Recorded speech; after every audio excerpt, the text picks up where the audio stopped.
Hi hello friends, welcome back to Nishant 2021 vlogs. మీరు కనుక మన ఛానల్ మొదటిసారి చూస్తున్నట్లయితే ప్లీజ్ లైక్ చేయండి, షేర్ చేయండి, సబ్స్క్రైబ్ అయితే చేసుకోండి ఫ్రెండ్స్. ఈరోజు వీడియో ఏంటంటే మా నాన్నగారు అయ్యప్ప స్వామి ఇడుములు ఫ్రెండ్స్ జరుగుతున్నాయి అన్నమాట మా ఊరిలోనే. అందుకని చెప్పేసి ఇలా సింపుల్గా అయితే రెడీ అయిపోయాను ఫ్రెండ్స్. శారీ కట్టుకుందాం అనుకున్నాను, కాకపోతే తెలిసిందే కదా పిల్లలతో అస్సలు కుదరదు. ఎక్కడికైనా ముగ్గురిని తీసుకొని వెళ్ళాను అనుకో, ఇలా సింపుల్గా అయితే రెడీ అయిపోయి వెళ్తాం మా ఫ్రెండ్స్. మేమైతే ఆల్రెడీ ఇంటి నుంచి అయితే బయలుదేరాం.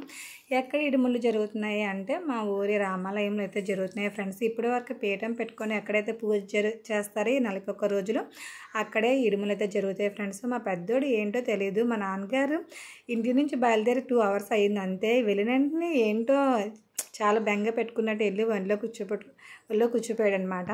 ఇక్కడ బియ్యం ఏంటంటే ఇడుముల్లో వేస్తారు కదా ఫ్రెండ్స్, అవన్నమాట. మేము వెళ్ళే టైంకి అయితే చాలా రష్గా ఉంది అంతా కూడా. మా పిల్లలైతే అస్సలు ఉండడానికి ఇష్టపడలేదు అక్కడ అని చెప్పేసి నేనైతే కాసేపు బయటికి తీసుకొచ్చి కూర్చోబెట్టాను. మా చిన్నోడు ఏంటో తెలియదు, ఎక్కడికి వెళ్ళినా చాలా హుషారుగా ఉంటాడు. ఆ రోజు మాత్రం అస్సలు చాలా ఇబ్బందిగా ఫీల్ అయ్యాడనమాట. వాడితో చాలా కష్టం అనిపించింది. అస్సలు ఎత్తుకోమనే ఉండేవాడు అనమాట, అసలు దిగేవాడు కాదు. అక్కడ పీఠాన్ని మాత్రం చాలా బ్యూటిఫుల్గా అలంకరించారనమాట. నాకు చాలా బాగా అనిపించింది. అక్కడ ఇలాంటివన్నీ చూస్తే మనకి దైవభక్తి ఎక్కువగా అనిపిస్తుంది అనమాట.